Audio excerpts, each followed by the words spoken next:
Mukha pa lang ho nitong si Benny Abante at nitong si Paulo Ortega, kitang-kita na ho natin na talagang stress na stress sila doon sa pag-aanunsyo nitong si BP Sara. Tingnan nyo naman ho yan mga kababayan, yaan ang mukha ng mga nag-brainstorming kaugnay doon sa ika-4 na impeachment laban dito kay BP. Matulog din kayo, magsitulog kayo para gumana yung mga neurons nyo. Ang problema kasi, Puro ang sasama ng utak nyo kaya hindi kayo nakakatulog. Tingnan nyo naman ho yung eye bags na yan. Tingnan nyo ho yan kay Ortega. Tingnan nyo ho katawan ni Ortega. Biglang bagsak. Di ho natin malaman kung nagpapapayat siya. Pero base sa ating mga nakikita, yung mga pinaparatangan na mga kontraktor, di umano. Mahirap na itong Ortega na to, iyakin to. Diba? Yung mga congressman na nakakaladkad sa mga maanumalyang flood control project o merong insertion o naging proponent, nagpapayatan ngayong mga panahon na to. Kaya ang tanong ng ating mga kababayan dito kay Ortega, proponent ka rin ba? May insertion ka rin ba dyan sa La Union? Marami bang masisilip ang susunod na administration dyan sa distrito mo? Kaya pumapayat ka ngayong mga panahon na to. Tuloy-tuloy mo yung pagpapapayat mo na yan. Dahil kailangan mo yan para pagka tumakbo ka, mabilis ka, di ba?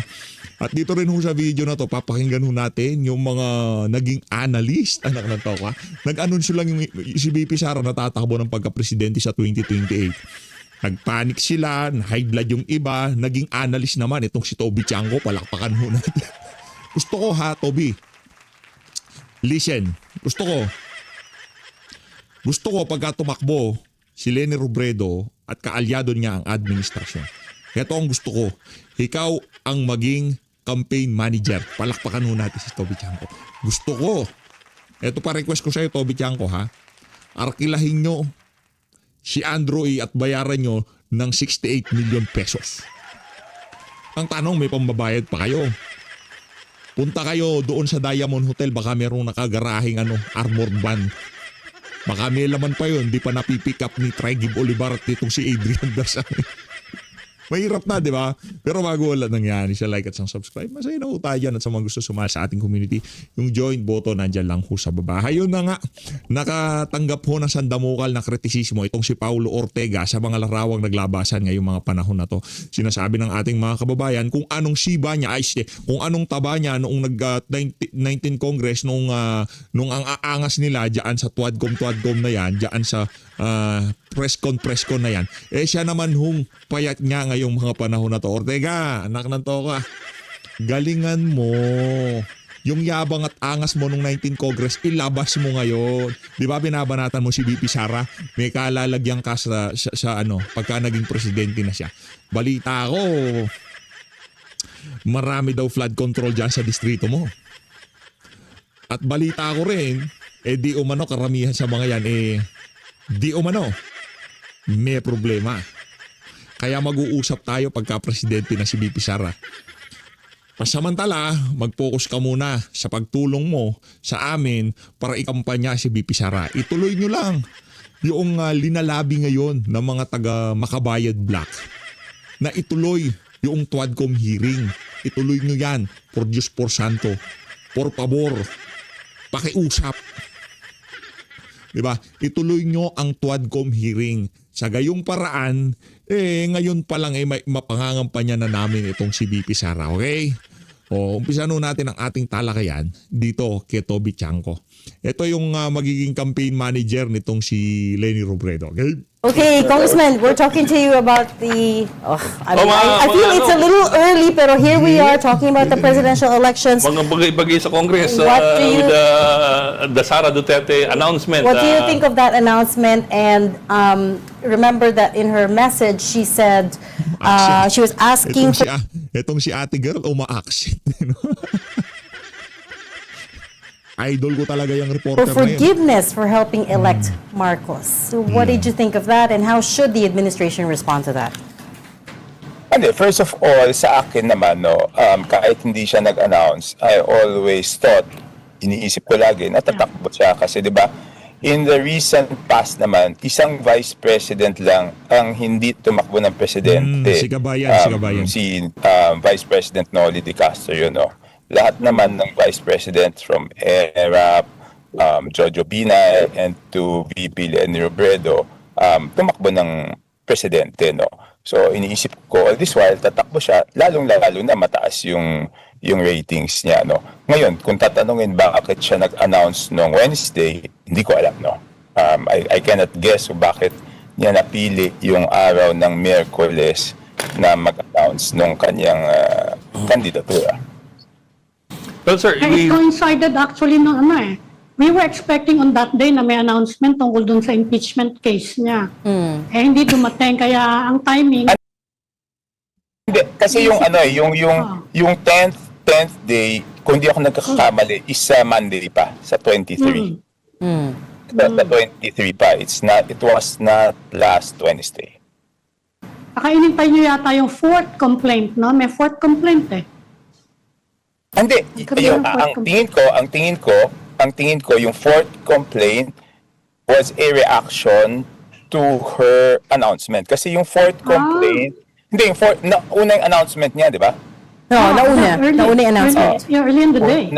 Early in the day, tapos nagkaroon ng fourth complaint ng hapon, no? Late. Hindi ko rin alam, is it because may feng shui ba na, di ba, minsan yung mga kandidato ganyan eh, kasi ano yun eh, Feb 18 do, so dahil ba may 8, I mean just thinking aloud, no, kung kasama yun. Number 8. Ngayon, yung sa lahat ng impeachment complaints, ang medyo may suporta doon is yung fourth.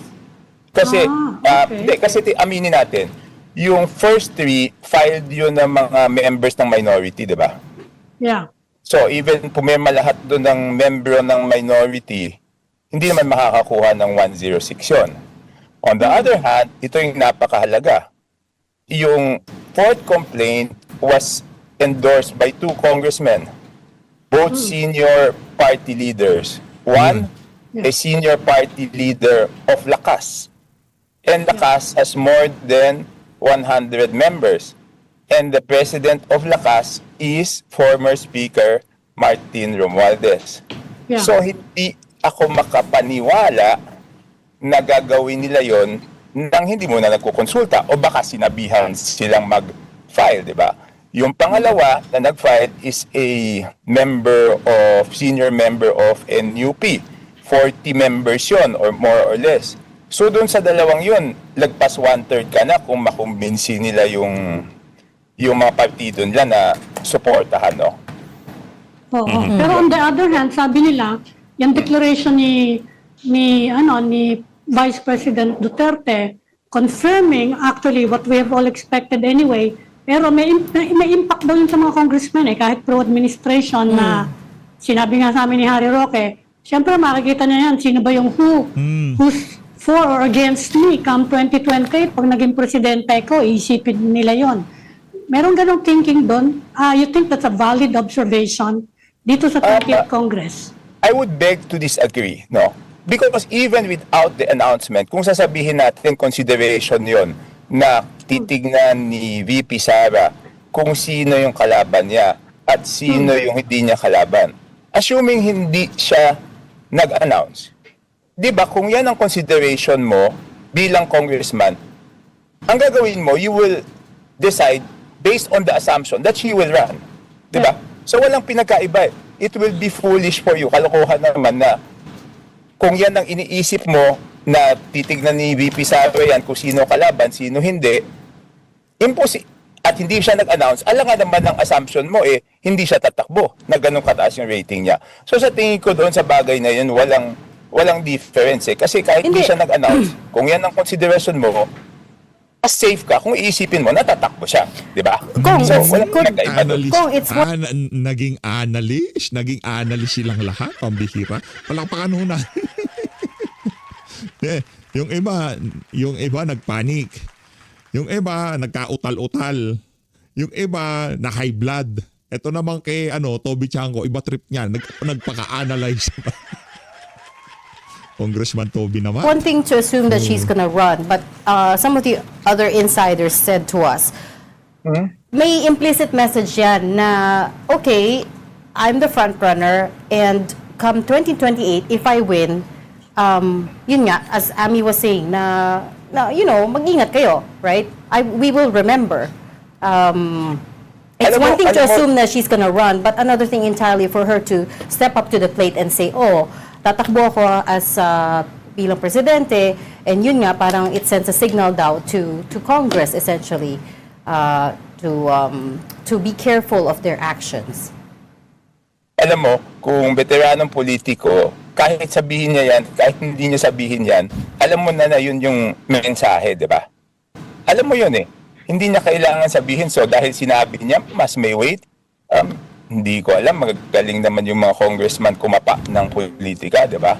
So hindi na kailangan sabihin pa yan ni Sara para isipin nila na gano'n ang iniisip niya, di ba? Siyempre lahat naman yan, kung yan ang basihan mo, I mean, we're talking kung yan ang basihan, sinasabi ko, kung di mo titignan yung ebidensya at ang basihan mo yung politika, siyempre, you will be, pag-iingatan mo yung bagay na yan, di ba?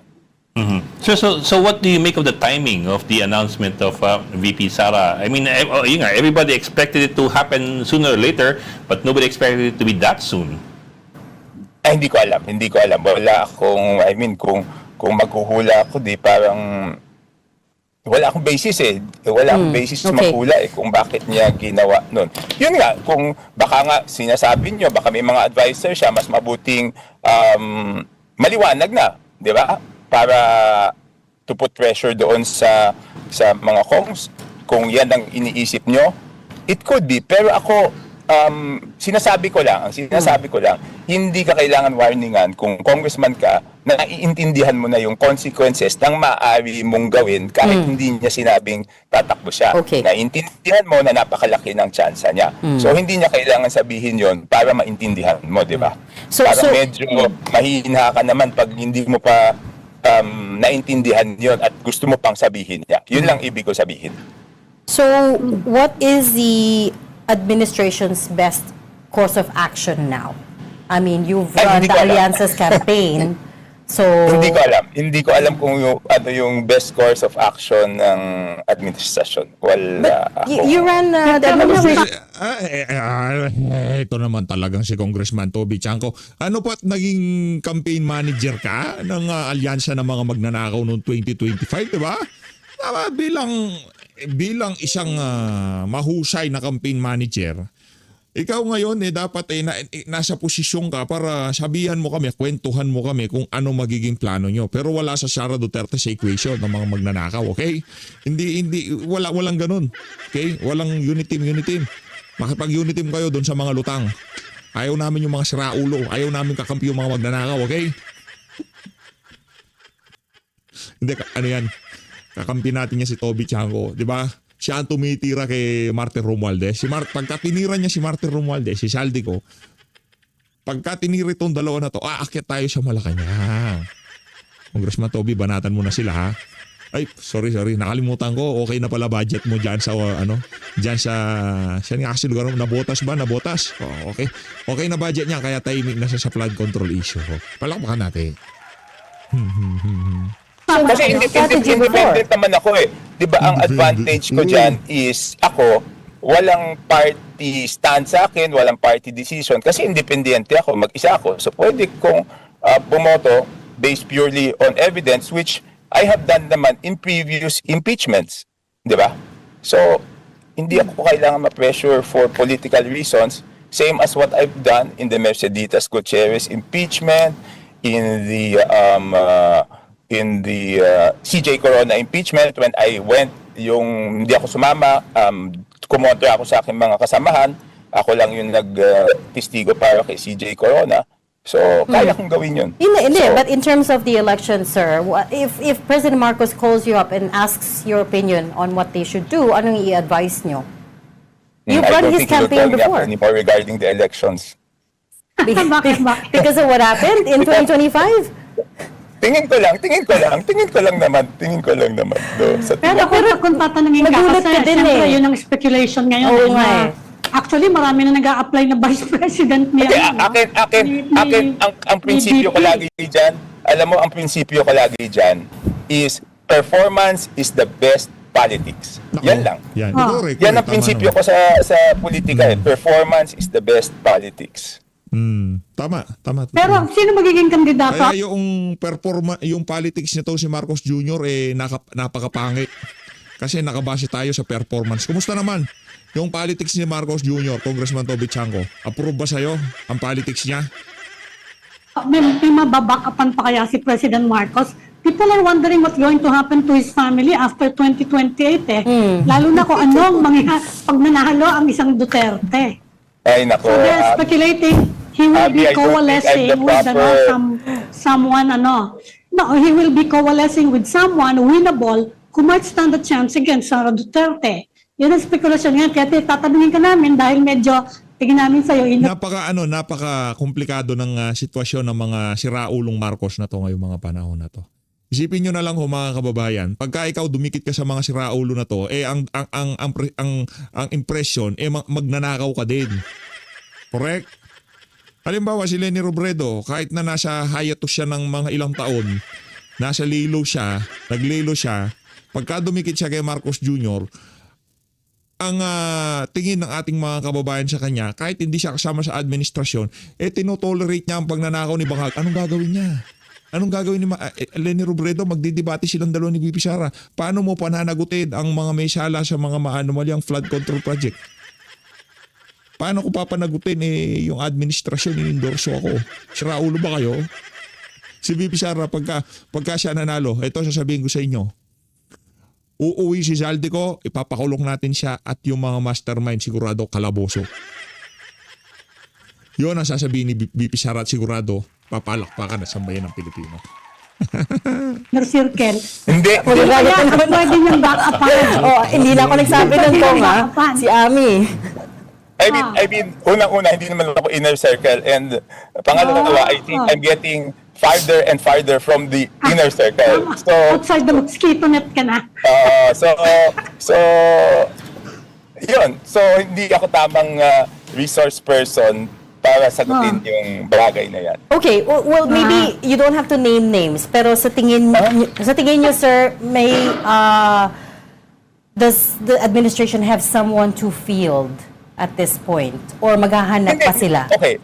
Hindi, balik muna tayo, no? Balik muna tayo doon sa performance is the best politics, di ba? Kasi kung gusto nila mag-field ng kandidato, dapat tumaas muna yung ratings ni BBM. That is the reality, di ba? Kasi kung ganitong kababa, mahirap naman mag-endorso ng kandidato. That's why I will still go back. Performance is the best politics. And the more you think about politics, the more nalalayo ka sa performance because pag inisip mo yung politika, syempre, yung mga decisions mo might be political decisions instead of decisions na gumanda yung performance mo bilang public official. No? I mean, hindi lang presidente. I mean, in all offices yan eh. So, yun naman ang Pero basis sir, eh, di ba? that phrase, performance is best politics, let me append to that, the phrase, the word used by Bam Aquino. That's ideally. Kasi, Ideally. I mean, we all know how it works. Kasi, diba, I mean, for a good example for that, I suppose, is the approval ratings of VP Sara Duterte are going up. Well, actually, it's called performance ratings. Have been going up. But yeah, she does not have any official job in the cabinet. She's the vice president. And hasn't had any tangible Not exactly because of achievements. something that's her fault. Kasi nga, wala naman siyang trabaho ngayon eh. Pero, but her performance ratings are going up. And as far as performance is concerned. Okay, Ed, amen ko. It's the perception of performance. There you go, sir. Perception. Yeah, sir, ideally. Perception. Okay. Okay, di ba? Okay, assuming it is the perception of the performance but not the actual performance, still you will have to perform better so that the perception of your performance will be better. Di ba? Parang, Ano ba yan? hindi, I mean, hardcore ako dyan eh. Kasi that's how I do my politics, di ba?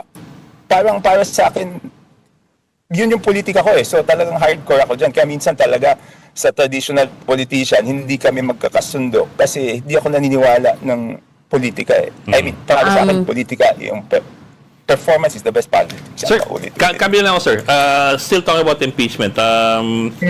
When you talk to your colleagues in the lower chamber, anong temper doon sa lower chamber no, as far as impeaching the Vice President is concerned. Before kasi, di ba, last year, ilan ang numbers nila? 200 Started with 215, 215, 215. tapos umakit ng 280 plus nung may mga dumagdag. Yeah, yung mga dagdag habol-habol. So that was a huge number last Okay, year. okay.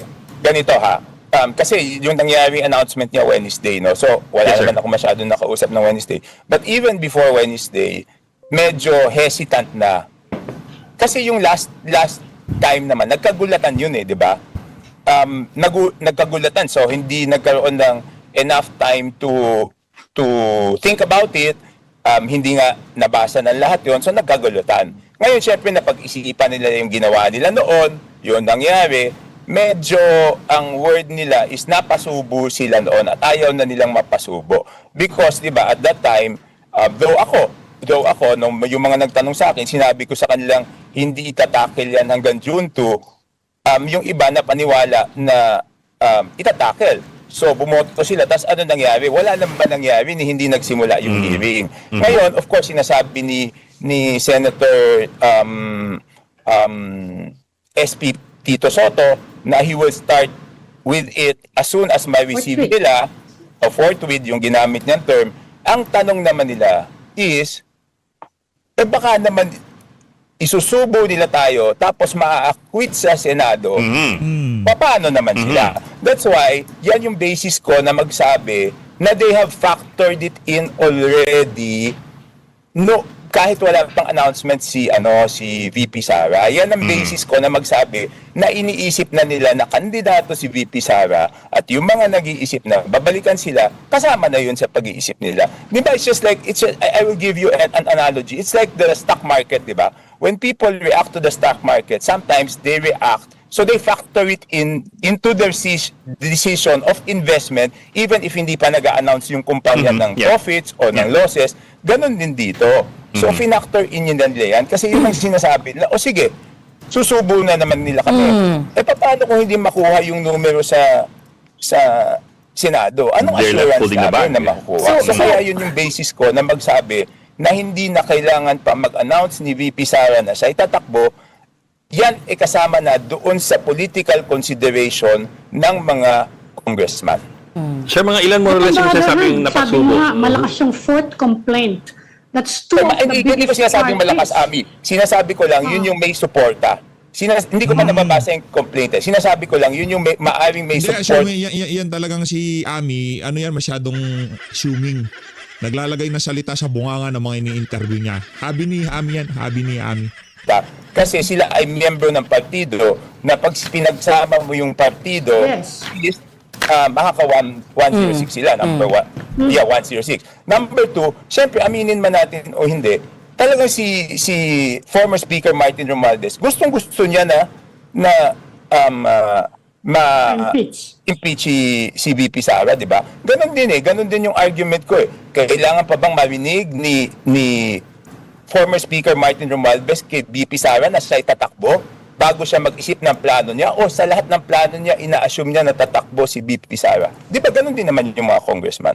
Pero sir, Kaya nga. substantial ho ba yung numbers sa mga congressmen na nakausap ninyo na feeling napasubo lamang the last time at ayaw na mapasubo this time?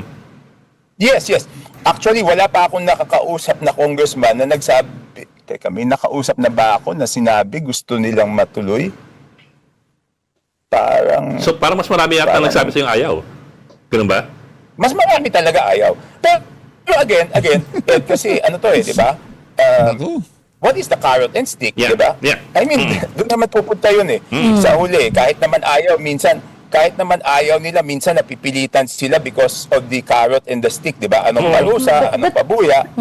Di ba? I mean, minsan naapektuhan yung mga desisyon nila ng mga bagay na ganito So, we keep coming back to the fact nga na Congress acts based on political calculation, right? Which is why medyo I'm we were saying- challenging you on the performance is the best some- politics here.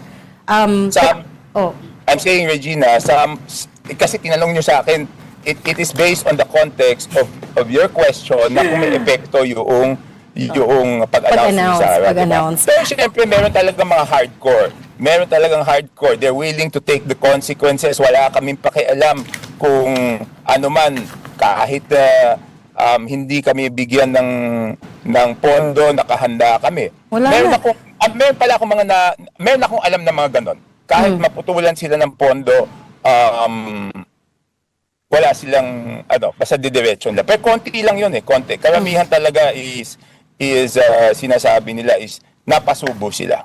So much for judging the case based on its merits, no? I have to ask you this, Congressman. Don't get angry at me, but it's just come up. Some people are saying na you're secretly DDS daw. That No. I'm sure you've heard of that criticism. Oh my God. Can you address that, please? That is, thank you for asking. That is the problem. Kasi I don't say things DDS to yan, politically para maging politically favorable sa isang partido, Ang expectation nila kasi is kung ikaw ay hardcore na ganito, ikaw ay hardcore na ganito. Akin naman binabase ko lang kung ano sa tingin ko kung tama. And the risk is pag ayaw ng mga anti-Sara yung sinasabi nila na ako ay pro-Sara. Pag ayaw, in the past naman, when they perceive that whatever I say was protecting BBM, they say naman I'm pro-BBM. So that is the risk that I have to take if I speak out independently. Diba? It's a risk I have to take DDS if I would and speak DDS. out my mind So you're vehemently Congressman, denying. yung slide ng ratings ni Presidente has been linked to the ongoing investigation na nag-stall yung DDS yan, anti-corruption campaign. Anong tingin nyo sa mga developments ngayon? Diane Duterte supporter talagang effort. Ako, Huwag mo maniwala sa I mean, kasi pareho ng mga ibang mga mamamayang Pilipino, talagang napapagalan ako. Wala pang big fish, hindi pa napapabalik si saldi ko, iniisip ko bakit Hindi, ang importante dyan, okay na ang pondo mo. Di ba? Huwag ka nang babanat na saldi ko. Okay na pondo mo, Brad. Alam namin ang laro mo. Hoy, Congressman Toby. Alam namin ang laro mo. Hindi mo kami maiisahan. Dito ho tayo kay Benny Abante. Mukha pa lang ni Benny Abante, parang Biyernes Santo na eh. Okay, Benny Abante ho tayo.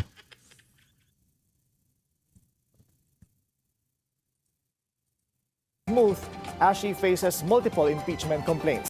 Could her presidential bid influence the impeachment process? Let's get on point with Manila's 6th District Representative Benny Abante, one of the endorsers of the 4th impeachment complaint filed against the Vice President. Thank you for your time, Congressman Benny. Thank you, Willard. Thank you so much for this time too. You and House Deputy Speaker and La Union Congressman Paulo Ortega have endorsed a 4th impeachment complaint against Vice Yes. President Sara Duterte. But before we go into the grounds, please tell us the process that went into the complaint. First, how did you know the complainant, Attorney Nathaniel Well, Cabrera? actually, I do not know the complainant, but one of my staff just called me and said that a certain attorney, Nathaniel Cabrera, would file the 4th impeachment complaint, and I'm being asked if he can talk to me. So I went straight to the SecGen. Sabi ko, we'll just see each other sa SecGen. So I went there in advance and andun na yung mga kopya ng impeachment complaint. So I started reading the complaint myself. And then later on, after about 20 or 30 minutes or so, the complainant came and very brief lang yung namin yung aming pag-meet. And later on, pagkabasa ko, halos lahat ng impeachment complaint, pinirmahan ko na yung endorsement paper for the complaint. Yun lang. And Kong Benny, this happened on the Inutusan ka ni Martin Romualdez na kailangan pumirma ka, kaya talagang ura-urada pinirmahan mo pagkatapos mong mabasa. Pambihira. Ngayon ang script ho nila kailangan pagka-pipirma sila, nabasa nila. Kasi isa ho yan sa mga naging issue doon sa impeachment complaint na isinampa noong nagdaang taon dito kay VP Sara. Palakpakan ho natin to si Benny. Sa wakas, nagbasa din itong si Bishop. the same day that the complaint was filed. Hira, Benny boy. Yes. Gabi na yun Gabi na. Oo. Please walk us through the grounds that were cited for impeachment and how different is this fourth impeachment complaint from the first three? Actually, the first three that were filed by the Makabayan Bloc, I have not read that, pero I was told that they were actually focusing on the confidential fund. So ito naman, pagkabasa ko nito, nakita ko na nandun yung culpable violation of the Constitution, andun yung betrayal of public trust, andun yung graft and corruption, andun yung bribery and other high Bribery, crimes. yan. No? Particularly, yung kasi alam mo, yung I was the co-chair of the Quadcom and also a member of the TRICOM and the vice chair of the Committee on Good Government. So the vice president actually refused to take an oath. No, we felt na it was an insult to the Congress because that's the mandate given to us. No, but she refused to actually take an oath. So hindi niya nasagot yung mga allegations sa kanya. So now, sabi ko, this impeachment will give her the opportunity to answer all the allegations against her para malaman ng taong bayan, ano ba, totoo ba ito o hindi. You see? Ano ho yung sa tingin ninyo Sinasabi at ko, maituturing ninyo na pinakamalakas na basihan ng fourth impeachment complaint that you think will convince your colleagues to vote for her impeachment?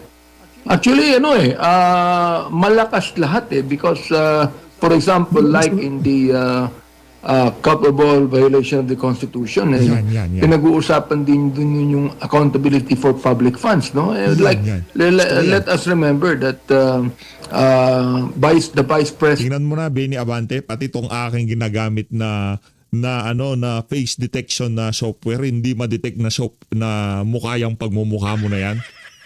Diba? Ganyan ho kasi mga kababayan Kung yan, mukhang tao yan, madidetect yan ng aking, baka basa sa'yo ng face detection na software, Jebel ka. was formerly for 2 years the Secretary of Education. Naman, No? Bebel. And before that, she was the mayor of Davao City. And then after that, she resigned. Ang And face detection software ko, ang na dinidetect niya yung mga mukhang tao, pero pagka mukhang mga siraulo, hindi niya nadidetect. she continued to be the Vice President. So, Yan. ibig sabihin, nakita natin yung patterns consistent with misuse, diversion of confidential intelligence fund. Of course, ito, Sabi mga ko dyan. allegations lang ito that she must be able to answer. Okay, and then of course, remember in the impeachment of the former Chief Justice Corona, the only thing that impeached him was his refusal to reveal the SALN, no? Ibig sabihin, wala siyang SALN. So ito, nakalagay dun sa isang At kalaunan, pinawalang sala ho itong si Renato Corona doon sa ibinatong mga aligasyon sa kanya nung panahon na ini-impeach siya o na-impeach siya. 'Di ba? Yun din kasi ang mga naging basihan kaugnay doon sa mga ikinaso sa kanya. Kaya ang ho dito ang sinasabi na yan ni Benny Abante, wag ho kayo magpabola lalo na doon sa mga umaastang santo, umaastang banal pero yung utak kapirahan nga. Isang provision o factor doon sa culpable violation of the Constitution is her failure to truthfully and fully declare assets, liabilities, and net worth. Now that's pretty much serious, no? Then of course the betrayal of public trust. For example, like you've got to remember that the Vice President is not a private citizen. She is a very high public official, and for her to threaten the president na patayin and the former Sinungaling naman itong si Benny Abante. Paano ka pupunta ng heaven yan kung ganyan ka?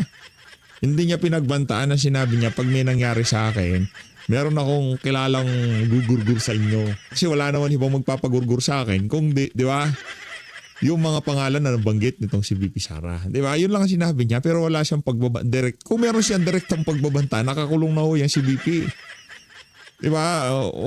Baka ang laki ng problema kinaharap niya ngayon. Abogado si BP. Hoy, itong kay Benny Abante, abogado si BP. Hindi naman siya sintusin tong kagaya mo.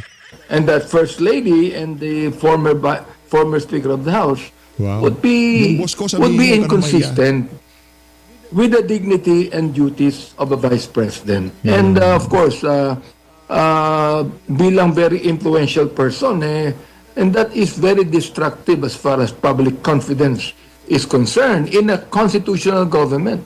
Kayun din, yung graft and corruption, for example, yung bribery and other high crimes. We got to remember being the co-chair of the Quadcom. Ramdam ko ang pagkabagabag sa boses ni Benny Abante. Naiintindihan ko, Benny Boy, na marami kang bagahe. Marami kang kabalbalang sinabi, ginawa kay VP Sara Duterte. Kaya ngayon, kung ikaw ang papipiliin, kung pwedeng dalhin sa pwersahan, teknikalidad, yung pagtanggal kay VP Sara, kagaya ng pagpupumilit mo na maging representante ng ika-6 na distrito ng Metro Lungsod ng Maynila, gagawin mo yan. Kaso walang ganun. Hindi ito pwedeng idaan sa brute force kagaya ng ginawa mo dyan sa pag-upo mo bilang congressman. Di pwede. Hindi mo magagamit dito si George Garcia, oy. And the Vice Chair of the Good Government. Nakita mo namin lahat to. And I hope that the Vice President would be able to really answer all of the allegations pertaining to her para mawala na yung mga agam-agam ng mga taong bayan natin. Yan. Especially that she has declared she's running for president. Zooming in on the allegations of not truthfully declaring her statement of assets, ano po yung particular na assets ang hindi po niya i-declare ng tama sa kanyang salin? Actually, I still have to look into everything here. Yan ang problema. Sinabi mo, binibida mo sa amin, binasa mo. Tapos pag tinanong ka na kung hindi, ano yung mga hindi niya nadeklara, sasabihin mo, babasahin mo pa lang. Siraulo ka pala eh. Binida mo ang dahilan ng iyong pag-endorso dahil binasa mo. Betrayal of public trust. Sa kanyang failure na pagdideklara ng tama ng kanyang salin. Nung tinanong ka ano yung failure na yon, sasabihin mo, babasahin mo muna. Pambihirang Benny Abante to. Malaki ang problema natin, bata. But that even includes the omission of properties and cash and or accumulation of manifestly disproportionate wealth, no? Which is quite contrary to the constitutional SAL and requirements and accountability norms. Titignan natin maigi kung tama yung kanyang dinisclose o hindi. All right. Kung Benny, are you confident that this particular complaint or the set of impeachment complaints this time will prosper? Well, that's the reason why I endorse it. Because the allegations go to the heart of public trust. Or the misuse of public funds, obstruction of constitutional oversight, and of course, conduct that threatens constitutional order. Yun ang mga bagay-bagay na nais na makita ng taong bayan. No? Impeachment exists for exactly this situation. When an official action raises serious questions of integrity, legality, and fitness to serve actually. And kung Benny, coincidence lang ho ba na nangyari itong filing at mag-endorse ng impeachment complaint on the same day and just hours after the Vice President announced her presidential bid? I don't think so because I do not even know that she'll be declaring yesterday her intention to run for president. In fact, masasabi ko that I was actually surprised that she very early at this time made a declaration to run for president. Hindi ko alam yun eh. And so when we filed the impeachment, hindi ko pa talaga nakikita na a coincident ito. I don't think so. Tingin niyo ho ba may epekto ang kanyang announcement sa efforts to gather enough votes to impeach her in the House and convict her in the Senate? Well, I do not want to preempt the situation, Willard. No? I mean, I do not have the minds of the other congressmen that we have. Pero gusto ko lang sabihin that this impeachment complaint is not about 2028, no? This is about 2026, about whether the Vice President remains fit to hold the second highest office in the land. No, it does not in any way does not even consider her run for the presidency. Candidacy announcement, for example, do not erase accountability. Yan. And running for president is not a defense to grave allegations. It is precisely why accountability must be faced squarely and promptly by the Vice President. Yan. Kung Benny, napag-uusapan nyo na ba ho itong complaint na ito among your party mates in the National Unity Party? And meron na ho bang mga directions or direktiba from the NUP leadership on how the members should vote or treat this particular impeachment complaint? Actually, in a way, napag-uusapan na ng ibang mga congressman, not only in my party. Although I was told that mayroon ibang congressman that are worried about supporting the impeachment. Yung ibang congressman naman nagsasabi that whatever it is, they will support the impeachment. So, we actually do not even know. No? Pero alam ko na in the Committee on Justice, of which I'm also a member of, palagay ko makakapasa ito eh. Because the sufficiency in form and sufficiency in substance is very, very clear, Willard. Now, when it comes to only 1/3, no, ang iniisip ko dito when we filed the first impeachment, there were about 250 congressmen that signed it. Oo. Now, you've got to remember there are 311 congressmen. And what is only needed to get the impeachment complaint to the Senate that will serve as the impeachment court would only be 1/3 of the total number of congressmen. So that would be about what? 105 congressmen. Palagay ko kaya to. And in terms of the timeline, Kong Benny, kailan nyo ho inaasahan na makalendar na ito sa order of business at mailagay na po at maisalang sa Committee on Justice?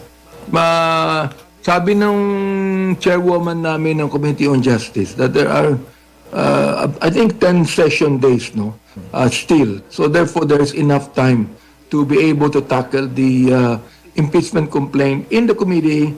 And siyempre, mauuna yung Secretary General. Then afterwards, pupunta yan I was told na ngayong araw na ito, napunta na rin sa office ng Speaker of the House. No? Then later on, palagay ko, pupunta yan ng Committee on Rules. And after that, sasaluhin na yan ng Committee on Justice. And afterwards, siguro mga 3 committee hearings, papasok na yan ng plenary for the vote. You see? So, within 10 days, that would be enough. We'll just take a short break and we'll continue our discussion with Congressman Benny Abante. Ayun na nga mga kababayan, dito na una tatapusin ang interview na yan. Itong si Benny Abante dyan sa On Point sa Billionaire News Channel. So Luis, maraming salamat po sa pag-support sa PH Update. Mag-ingat po kayong lahat. Mahalin natin ang Pilipinas. Maraming salamat mga kababayan.